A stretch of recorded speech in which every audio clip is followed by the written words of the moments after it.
What's going on, guys? Welcome to this live episode of Aussie English. I'm here again and I am ready to do some more Aussie slang. Let's get into it. So I've got a whole bunch of Aussie slang here sitting in front of me and I just plan to kind of wing it and go through it. First one's ace. Ace.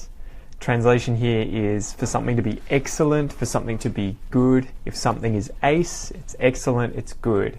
You could say it about someone's car. His car is ace. You could say it about your day. My day is ace. You could say it about the food that you just ate. My food is ace. Ace. This is one that we use quite a bit. Ace. So I recommend you use it. A-C-E. The next one, arvo. Oh my god, we use this all the time. Arvo, arvo. Afternoon, afternoon. What are we doing this arvo? What are we doing in the arvo? What are we doing tomorrow arvo? What did we do yesterday arvo? Arvo. This is used all the time. Afternoon. I really recommend that you use this in Australia everywhere. Everywhere. Everyone's going to know what arvo is. Beauty and you beaut. If something's really, really good, you'll often hear this. It's great, it's fantastic, it's amazing, it's awesome. You'll hear people say that it is a beauty. So the noun, beauty, that's how we say it. It's beautiful. You imagine that, but it's awesome. It's more than just its appearance. It could be beautiful, but if you say something is a real beauty, it's more that it is just a real nice one. And this is the kind of thing I think if I was on the beach with my dad as a little kid and I found like a really cool rock or I found some kind of animal and I showed my dad, he might go, "Oh, what a beauty. That's a beauty, mate. Beauty." And you can also shorten it to just you beaut. You beaut is kind of like good on you. Well done. Great. You beaut. A big mob. This one I wouldn't really use too much. Mob. Mob is the kind of word you would use for a group of kangaroos. It's a mob of kangaroos, a lot of kangaroos, a bunch, a group, a heap. But you can often hear this in Australian English being used to refer to a group of people. So you might hear very, very, very country Australian people refer to a group of people as a mob. So they might say to you, "What are you mob up to?" There's a whole mob of people outside. "Hey, you mob, come over here." So you can use mob as a really sort of slang way to refer to a group of people, especially if it's like, "Hey, you mob," it's kind of like, "Hey, you guys, you people, what are you up to?" Bloody oath. Bloody oath is one that I use all the time. Bloody oath. I use this when I agree with someone. So if something is correct, something's really true, and I want to emphasize the fact that I agree with them, I'll say something like, "Oh, bloody oath." So that's pretty slangy. I wouldn't use that in informal situations. In formal situations. I would use it in informal situations. So it's the kind of thing where it's not really offensive, but it is very slangy. So if you said bloody oath in a job interview, they would probably think that you were a bit of a bogan.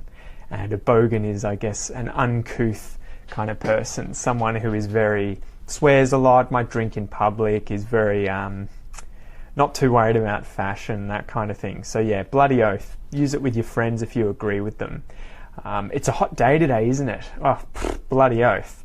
Do you want to go to the beach? Bloody oath, I do. So you can say like, "Yes, certainly I do." Bloody oath, I'm agreeing with you. I do. Bloody oath, I do. All right. Oh man, here's a heap. Here's some really good ones. If something is of poor quality, so it's not very good. It's been made really, really poorly. It's broken. Perhaps it's maybe your bike and it's falling apart. You can refer to this. There's so many different words that we use in Australia, and these are probably used elsewhere as well, but we would say that something is bodgy, B-O-D-G-Y, bodgy. That's really bodgy, mate. You can also say dodgy, which sounds like bodgy, but it's got a D at the front. Dodgy. So something is dodgy. You can refer to a person as dodgy if they don't seem quite trustworthy. So if that person's a little sketchy, a little dodgy, it means that, yeah, I'm not 100% comfortable with that person. I don't trust that person. And you can also use sketchy, obviously. If something doesn't look safe, if it doesn't look like someone is trustworthy, you could say, yeah, he's a bit sketchy. Or if you were walking down a footpath and it was really slippery and you didn't feel safe, you could say, oh, it's a bit sketchy. Like, this looks a bit sketchy, looks a bit dodgy, looks a bit bodgy. So there's all of those. They're the ones I can think of. There's at least 3 there for you. Buckley's chance. This one I've talked about before on YouTube. This one is on the Point Lonsdale Travelling with Pete episode where I talk about who Buckley was. He was a person. But we used the expression Buckley's chance, so the chance of Buckley, Buckley's chance, to refer to people who don't have any chance, or for there to be no chance. So if I said to someone, you've got Buckley's chance of doing something, of achieving something, it means that you have no chance, no hope. So if someone said to me, Pete, lend us $100, and my answer was, yeah, no, it's not going to happen. Not going to happen. There's no chance. I could say, yeah, you've got Buckley's chance, mate. It's not going to happen. You've got Buckley's, or you've got Buckley's chance. Cactus. Cactus is a good one. This is sort of similar to if something carks it. So those two are really cool. If something's cactus, cactus like the plant with lots of spikes on it that you touch and the spikes will come off in your hands. If something's cactus, it means that it is dead. It's broken. You wouldn't really use this for a person, I don't think, or a living thing to be dead. But if it is the kind of thing that runs out of power, say it uses batteries, my phone is cactus because either it's run out of power or my phone is broken. It's cactus. The car has broken down. So we're using a phrasal verb there. It has broken down, meaning it's stopped working, broken down. And I could say, yeah, my car's cactus. It could be that it is completely ruined and it will never drive again. It's cactus. Or it could be that I've blown a tyre. The tyre's cactus. And as a result of the tyre being cactus and the car not working, the car is also cactus. Then I can also say stuff like cark it, to cark it. You have to use it after cark. It's kind of like a weird phrasal verb that requires a pronoun after it. So this one, it's when someone carks it, when something carks it, it means for that thing to die or stop working. So again, you can use this with things that have or that run on something like power or fuel. If they stop working, they cark it. The car's out of petrol, it's carked it. The car's batteries run dead. The car's battery is cactus. So the car has carked it. You could also use this one, unlike cactus, you can use this one to talk about people who have died. My dad carked it. Although it is kind of a light-hearted way of talking about that. So if it was a real situation where you were incredibly devastated because your dad had died, you probably wouldn't refer to your dad as having carked it, but to cark it. Chocker, chockers, or chock-a-block. This is a good one. This is a good one that we would use all the time. Australians everywhere will use this. This is the kind of slang term that is so ubiquitous everywhere in Australia. It's so widespread that I don't think most people would realise it was slang. This is the kind of thing we use when something is really full, when there are loads of people. So if I go to a concert and there is a heap of people at the concert, I can barely move, I'm squeezing through the crowd, trying to get to the front of the stage, trying to get into the mosh pit, I could say, wow, this place is chockers. Chockers, as in chock-a-block. Chockers is short for chock-a-block, which is sort of the full expression. I've forgotten where it comes from, but it just means for something to be really full. You could also use this, for instance, if you filled your fridge with beer, or you filled your fridge with meat or food, something, and it's just totally full. You're having a party, and your mates come over, and then you tell them, just put your stuff in the fridge. If they can't find anywhere to put it, they could say, the fridge is chockers, mate. The fridge is chock-a-block full of food, of beer, of meat. It's chockers, it's chocker, it's chock-a-block. You can use either 3 of those, doesn't matter. Chocker, put an S on the end of it, chockers, or take the S off and put a block, chock-a-block. Totally up to you guys. For something to come good, this just means for something to work out, to turn out okay, for something to go well. So I could go to the hospital, I could be sick, I'm lying down in bed, and my parents could say, if they wanted to use slang to describe me, them wanting me to heal, to recover, they could say, we hope he comes good soon. We hope he comes good. So I guess a way of thinking about that would be to come to good. You know, an imaginary location that is good. So to come good.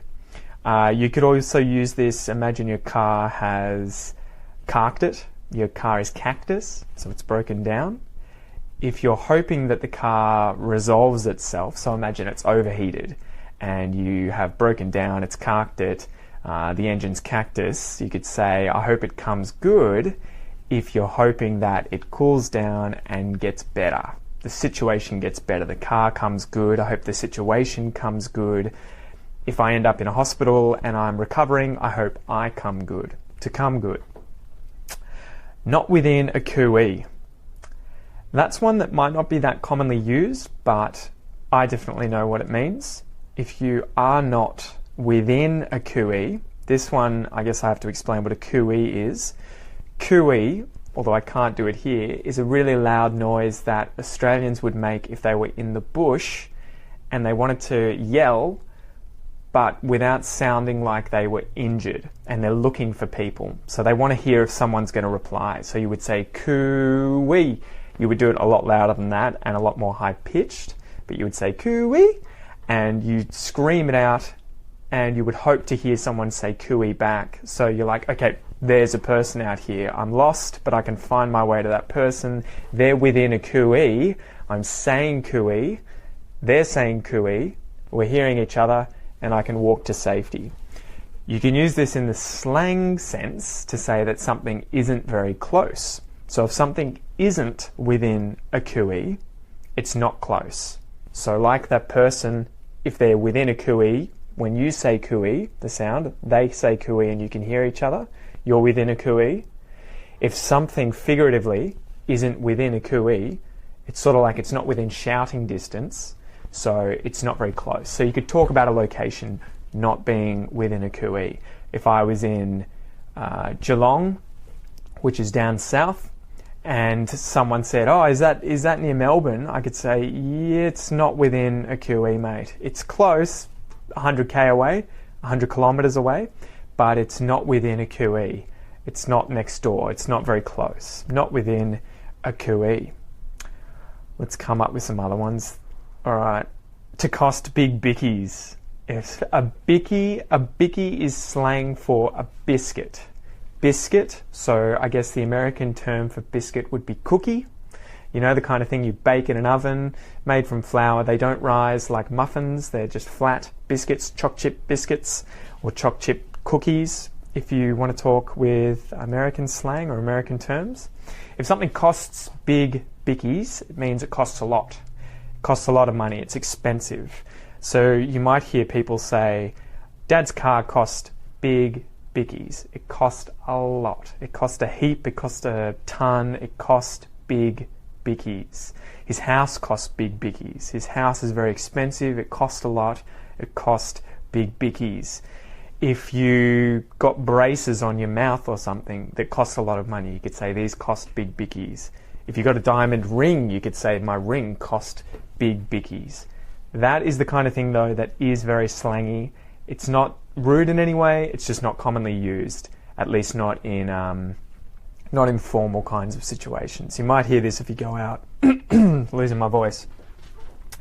All right, what are some other ones? Dead set. You might hear dead set a bit. This is the kind of thing that's popped up a few times recently in films I've been watching and TV shows that were Australian. They said dead set a lot. Dead set, one word, dead set. This just means that something's true or the truth. So it's kind of like fair dinkum. Fair dinkum also means true, the truth, reality, real. So if you say that someone is a dead set great guy or a dead set legend, or you could say he's a dead set idiot, It's like adding in the adjective real, or saying true. So you could say, yeah, he's a real idiot, he's a dead set idiot. He's a real legend, so he's a really awesome guy, he's a dead set legend.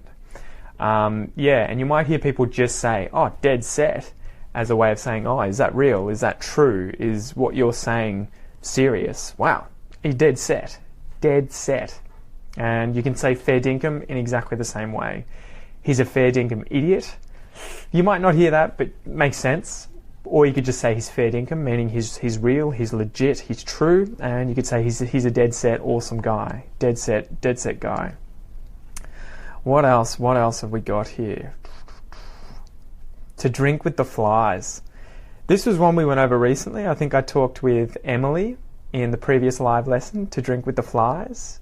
To drink with the flies just means to drink alone. So if you go to a pub, a public house, that's how it used to be referred to. No one would ever call it a public house. It's a bar, a place you go to get beer, usually on the ends of corners, a pub. If you go there by yourself and you order, say, a pint of beer, and a pint is about half a litre, glass of beer, you get a pint of beer, you sit down and drink by yourself, you're drinking with the flies. So the idea being that your only company, the only people drinking with you, or the only things drinking with you, are flies. To drink with the flies. What are you up to tonight, mate? What are you doing? What are you going to get up to? Oh, I'm going to go to the pub. Who are you drinking with? No one. The flies. I'm going to drink with the flies. I'm going to drink with the flies. Exy. Exy just means expensive. Another slang term. Exy means expensive. What else have we got here? G'day, you guys all know what that means. That means to say hello. To give something a burl means to try something. So if you give something a burl, it means you give something a go. You give something a try. I hear this and say this all the time. If I get a new game on a PlayStation or an Xbox, I might say to someone, if it's their turn, if it's their go, I might say to them, oh man, give it a burl. Give it a burl. Give it a burl. Give it a burl. If I got a new car and I wanted someone to drive it, I could say to them, give it a burl. If I got a new computer and I wanted someone to play with it and have a look, I could say, give it a burl. Give it a go. Give it a try. Give it a burl. And feel that rhythm, guys. The music of English, right? You don't say give it a burl. Get used to saying give it a burl. Give it a go. Give it a try. And it'll just flow really quickly. Give it a burl. Give it a go. Give it a try. Grouse. G-R-O-U-S-E. G-R-O-U-S-E. If something's grouse, it's terrific. It's brilliant. It's awesome. It's great. Grouse. I've got a really nice grouse new car. I've got a grouse new computer. My friends are grouse. Grouse. That's a really, really Australian adjective. Grouse. Grouse. Iffy. There's another one that's sort of like dodgy, bodgy, or sketchy. If something's iffy, it's not 100%. I guess it could be that you're not 100% sure about that thing. It's a little iffy. I'm not sure if I'm going to the movies tomorrow. Yeah, it's a bit iffy. I'm not sure. I might not. I may not. It's a bit iffy. If something looks a little unsafe, like we were saying with sketchy, you're walking down a hill, it's a bit slippery, and you're like, whoa, that looks a bit dodgy, it looks a bit sketchy, you could say it looks a bit iffy. It looks like I could fall, I may not fall, I'm not sure, but it doesn't look safe, it looks a bit iffy. What else have we got here? Mates rates. If something is mates rates, so the rate of a mate, mates rates, it means that it's cheaper than usual because you're a mate, you're a friend. So you might hear people, if you're selling something to someone, you might hear them, if they're your friends, say, can you give me mates rates? So can you change the rate? Can you change the price because I'm your mate? And it rhymes. Mates rate. Mates rate. You've just spelt it. Iffy. I-F-F-Y. A piece of piss. This one's good. We've gone over this before, guys. For something to be a piece of piss, it means that it's a piece of cake. This is a very Australian slang term as well. Could be slightly rude because you're using the word piss, although it's not the worst thing that you could say in English in swearing, but piece of piss means something is incredibly easy. What else have we got here? To make a quid. I think this comes from English, so British English. A quid is like a pound, I think. It's like $1, 1 unit of money, a quid. If you make a quid, it's making a living, so earning money to make a living. So you might make a quid working in an office, you might make a quid working outside as a tradie, which is a tradesperson, a tradie. I'd make a quid working for Aussie English and working at a restaurant at the moment to make a quid. What do you do to make a quid? What do you do to make a quid? We're getting up to the end here, guys. All right, another one, rack off. Rack, as in R-A-C-K, rack, and off, we turn this into a phrasal verb to mean go away, go off, bugger off, rack off, leave me alone, rack off. This is a common slang term in Australia as well, leave me alone, but it's somewhat rude, not rude in the sense that you're swearing, but rude in the sense that you're telling someone to go away in a very stern manner. So if you said to someone, rack off, it's like, it's a really strong way of saying, go away and leave me alone. Reckon, you might hear people say every now and then reckon, which means for sure. So it's sort of like shortening I reckon, as in I believe, I think, I reckon, for sure, for sure. So what do you reckon? What do I reckon? I reckon it's going to rain today. I reckon I might go to the shops. You can pretty much use it anytime you would say, I think that, I reckon that, I reckon. But you might also use it in accordance with someone, when you agree with someone. So if they said it's really hot today, you might say, because you think it also is very hot, you might say, yeah, I reckon, or just reckon. What else can we do, guys? Ripper. Ripper you might use if something is great. Hold on a second.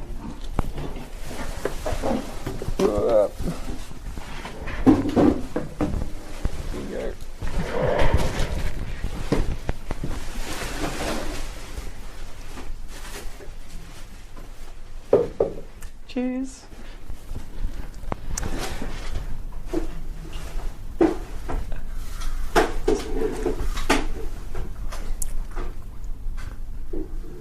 This is the cleaners, guys. They're just cleaning.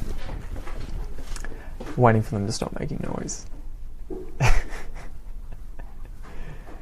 This is a risk you take. Staying at work after everyone's gone home. This is, I'm sitting here quietly. It's dead quiet, and then all of a sudden, heaps of people come in. So what we're talking about, ripper. Ripper's the kind of thing you can say if something is great, if something is awesome.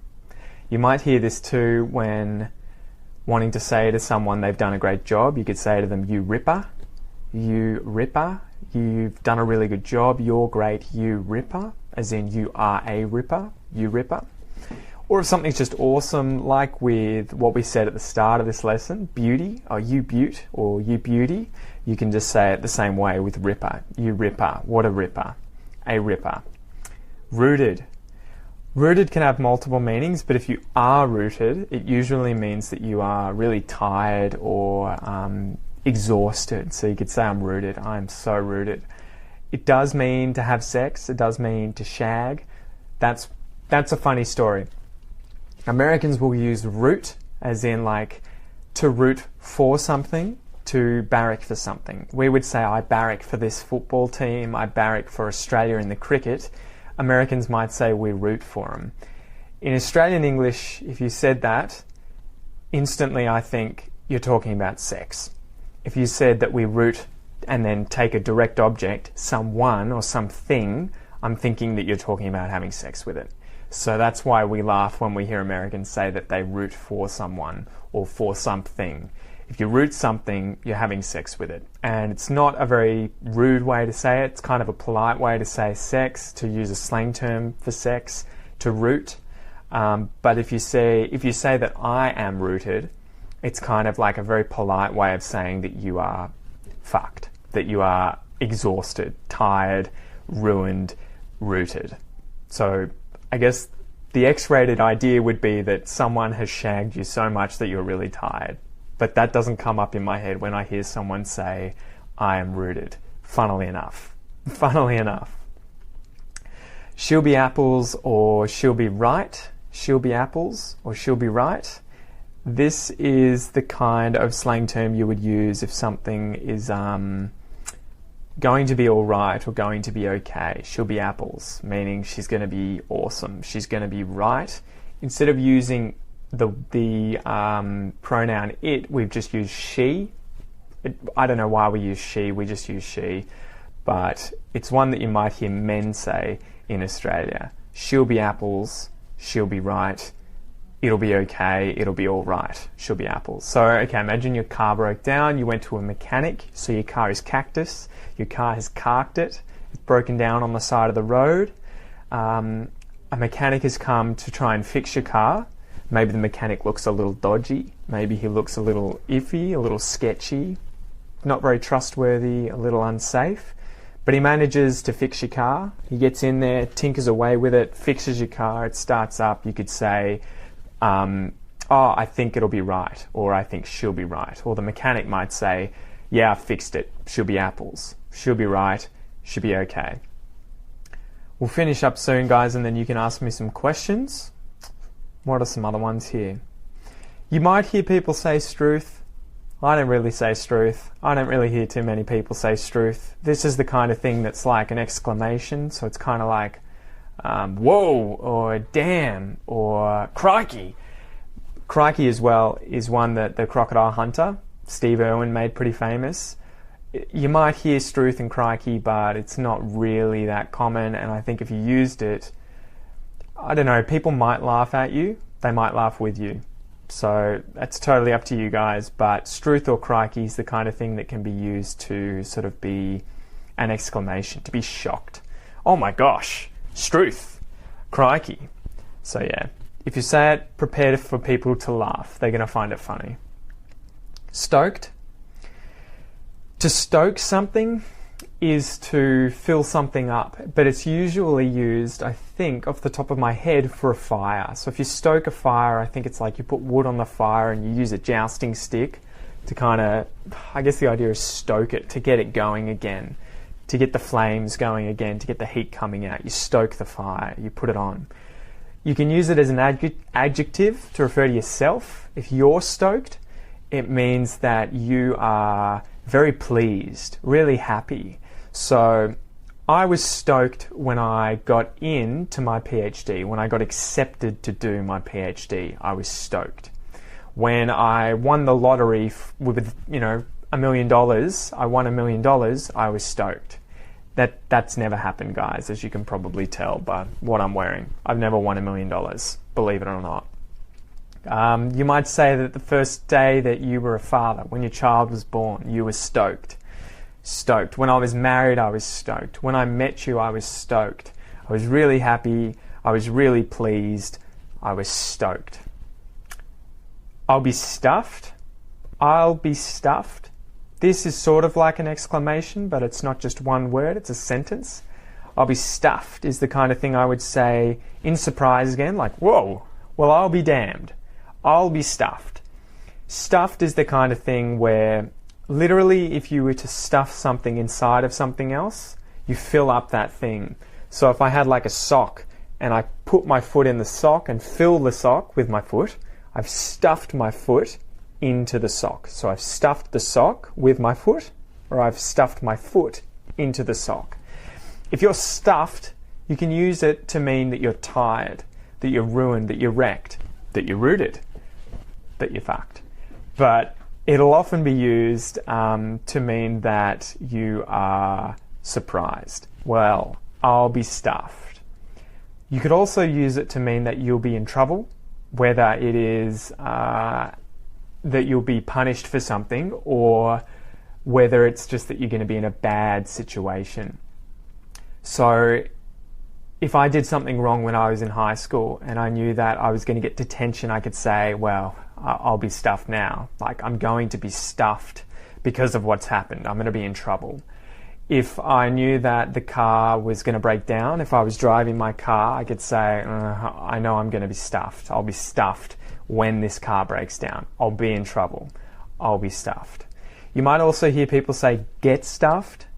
This is another one, sort of like rack off or get fucked. If you tell someone to get fucked, that is a very, very rude way to tell someone to effectively just go away, get out of here, or it's a really just a rude way of just saying something to someone, get fucked, get fucked. You can lighten it, you can make it less rude by saying get stuffed.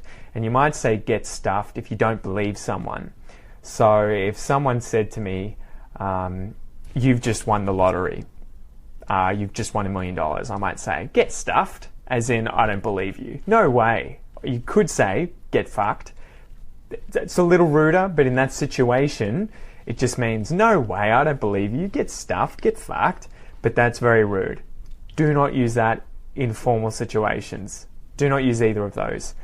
Unless you know for whatever reason that it's okay to do so in a formal situation with the person. I would always say don't use it, but it's totally up to you guys. But just do not use it in things like job interviews, or talking to people who are important, like a doctor or something. Let's finish it up, guys. The last one before you guys can ask me questions. After this, I'll hang around for a bit. You can ask me whatever you want. To hit the piss or to hit the terps? To hit the piss or to hit the terps? Terps and piss in this sense are slang terms for alcohol, for booze, for grog, for alcoholic beverages. And if you hit the piss or you hit the terps or you hit the booze, you hit the alcohol, you hit the alcoholic drinks, it means you start drinking them. You start consuming them. You hit the piss, you hit the terps, you hit the booze, you've just started drinking them. Usually this would be used to talk about binge drinking though. So if you binge on something, it means that you consume a lot of it. Too much. You overdo it. You do too much, you consume too much, you drink too much, you hit the piss, you hit the terps, you just consume way too much of it. So that's it, guys. That's it. I don't know how many terms. We probably went through about 20 or so, maybe 30 there. I hope you guys liked the episode, and we can open it up for questions now. If you guys have any kind of questions regarding English, I'll probably hang around for 20 or so minutes, maybe 10 minutes, because I have to get home. I've got a private lesson, but if you guys have got some questions, unleash the questions. So feel free to ask me whatever it is that you are currently having trouble with, and I will try to answer it. Can be for food. What can be for food, Chris? The answers that I'm giving you? You're going to reward me with food if I answer your questions? Is that what you mean? This is the chance for you guys to put some questions down here in the comments. Ask away. Ask anything that you like. Could be about Australia, could be about me, could be about English, anything at all. Anything that tickles your fancy. Anything that you're interested in. What are you guys up to tonight? What are you up to? What are you doing? What's going on? What are you guys currently up to? What are you up to? What are you currently doing? What are you doing? And what's going on? What's going on? What is currently happening? Kangaroo loose in the top paddock is so funny. Sergio asks, or states, kangaroo loose in the top paddock. This can be used to talk about someone who isn't quite there, meaning that they're not quite right in the head. They're, you could say mentally retarded, but it would usually be in terms of, they're not literally, they're just an idiot. So it would be the idea that you have, this is your top paddock, your head, and there's one kangaroo running around in the top paddock up here in your head. So you're an idiot, you're a moron, you've got nothing going on up here, there's just one kangaroo. So I'm just going to scroll through. Good on you, mate. I learned more tips. No worries, Andres, thanks so much. Nuno asks, whoop, just lost it. Sorry about that, guys. Can you talk about the cost of living in Australia? What is the absolute minimum to live there? Well, I mean, I can tell you about what I currently experience. My rent costs me 824 Australian dollars per month. I don't know what that works out to per week, 200 and something dollars if you average it out. So it's quite expensive. That's living in the centre, or at least near the centre of Melbourne. So if you were to move to Melbourne, it would cost you between, I think, $800 and $1,000 per month, a month, to live in the city, to live near the city. The further you move out, the cheaper it gets. So I would imagine you'd be paying between $100 and $200 per week wherever you live in Australia. You'd be pressed to find somewhere cheaper than that. Food-wise, I think groceries, or how much I would spend on food each week, would probably be between $100 and $200 per week on food.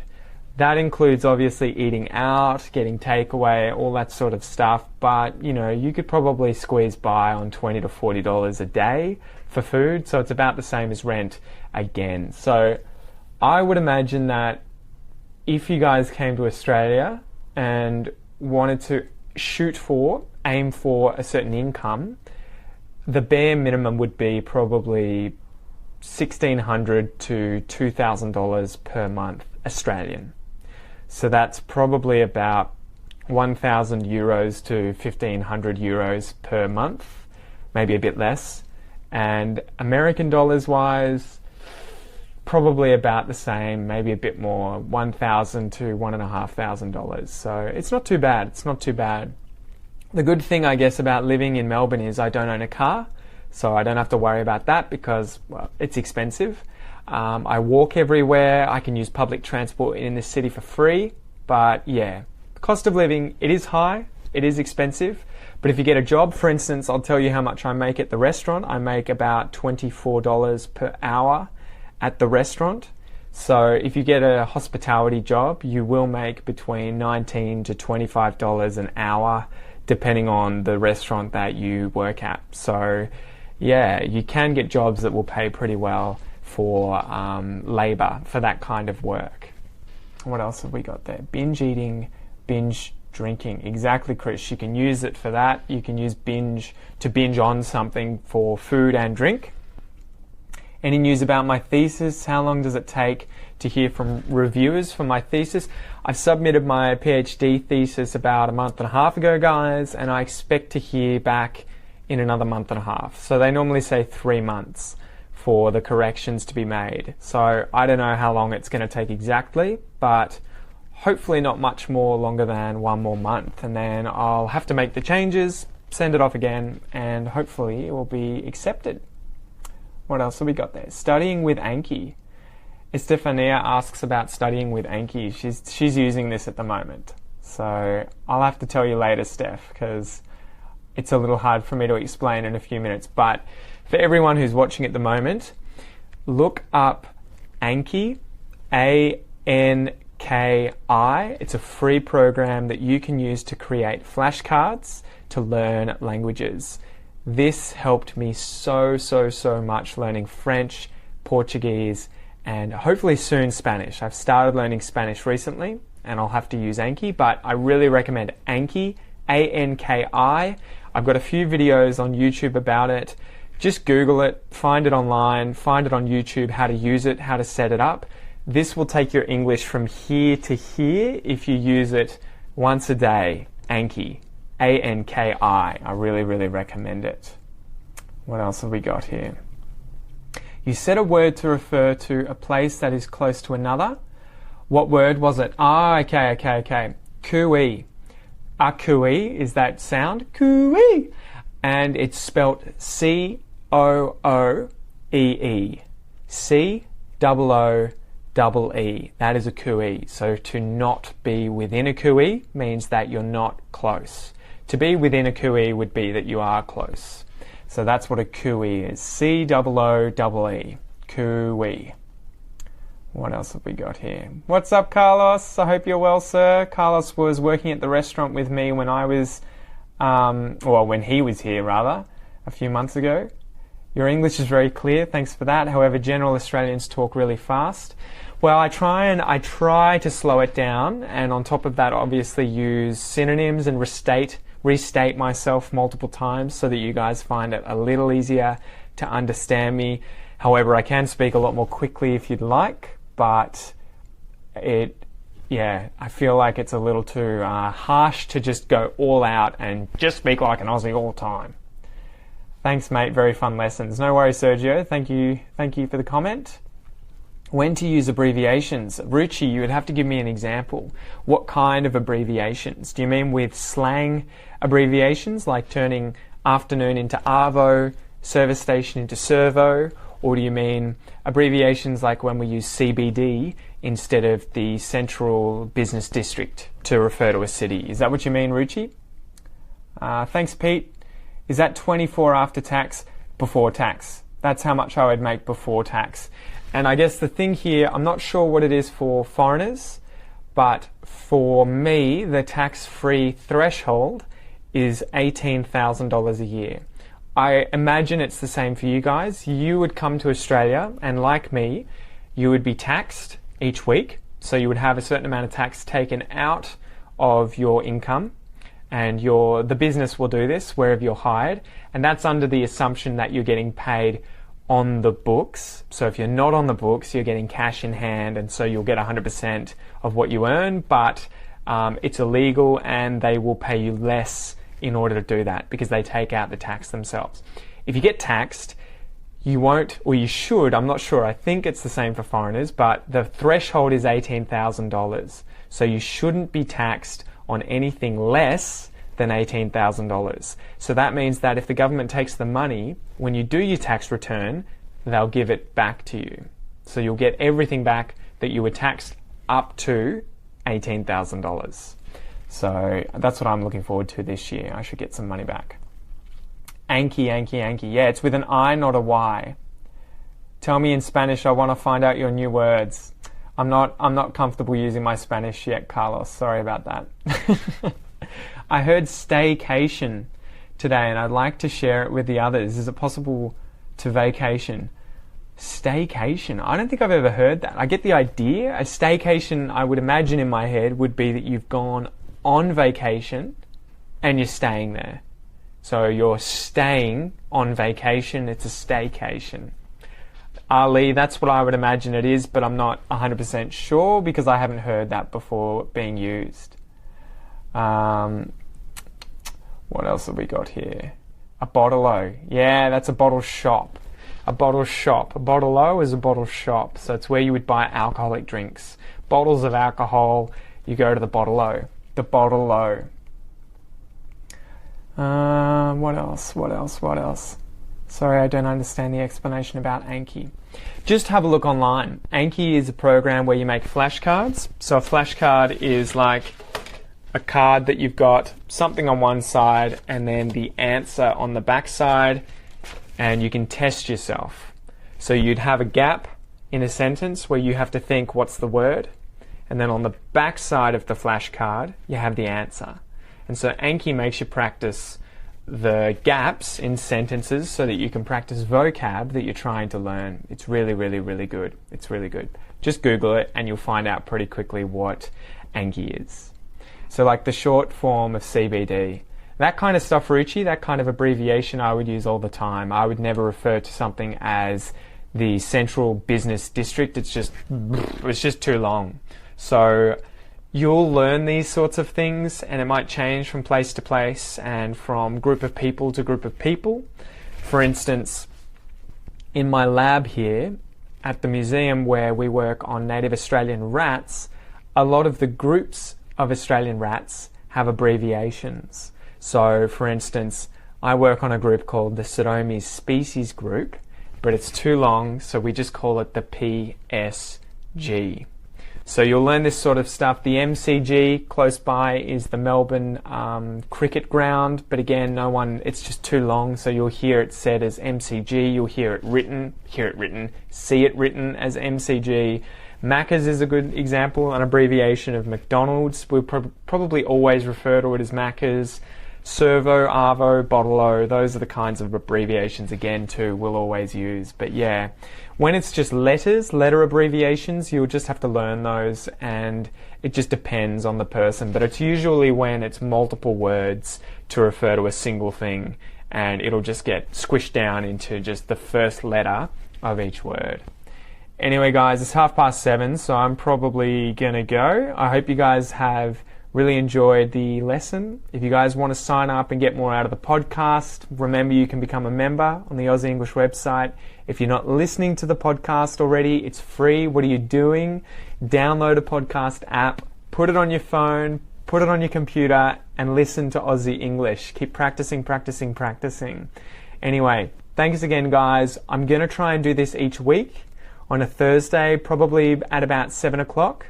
So I hope this time suits you guys, and I'll see you soon. Peace out.